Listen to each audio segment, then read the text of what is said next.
On my brother's 18th birthday, my parents decided that my grandfather's final wish didn't matter. They demanded I give my brother money from my trust fund, the one my grandfather had left solely for me, to buy him a BMW. When I refused, they called me selfish. When I stood my ground, they beat me until I landed in the emergency room. I remember lying there, bruised and shaking, when my lawyer walked in. The look on my parents' faces when he entered. Pure panic. But they didn't know it was only the beginning. See, my grandfather didn't just leave me money. He left me power, his estate, his shares, and the controlling interest in the family company. And the trust? It wasn't just a bank account, it was a trigger.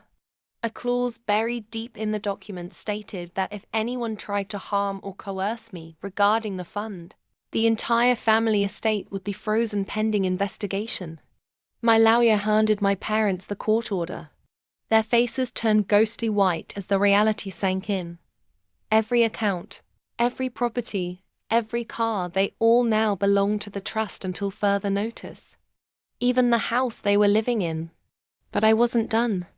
2 weeks later, I walked into the same mansion they had thrown me out of, only this time, not as their daughter, but as their landlord. My lawyer had secured an emergency court ruling granting me temporary control over the estate until the investigation concluded. My mother tried to smile. "Sweetheart, we didn't mean to hurt you. We were just—" I raised my hand to stop her. "Save it. You wanted a BMW for your golden boy. You can sell your jewelry." "Oh wait, those are frozen too." My brother, standing behind her, started to speak, but I turned to him and said, "You wanted a car so bad? Get a job. My grandfather built this family on hard work, not handouts." Then I turned to my lawyer. "Evict them." They thought I was bluffing until the sheriff showed up with the order. Watching them pack their designer bags into the same beat-up van that used to carry our gardener's tools. That was the moment I realized revenge doesn't always need screaming. It just needs silence and signatures. Weeks later, my lawyer and I uncovered even more.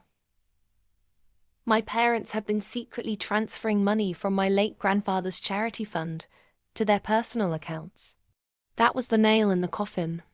The judge permanently stripped them of all control over the estate and transferred full ownership to me. Now, I run the family company. I restored my grandfather's charity, funded scholarships in his name, and built a foundation for victims of domestic abuse. But I'll never forget that night. The night they beat me to break me, and instead built the woman they could never control. If you loved this story, hit that subscribe button right now. Because every day I drop more tales of justice served cold and revenge that burns slow. Turn on the bell. Because trust me, you don't want to miss the next one.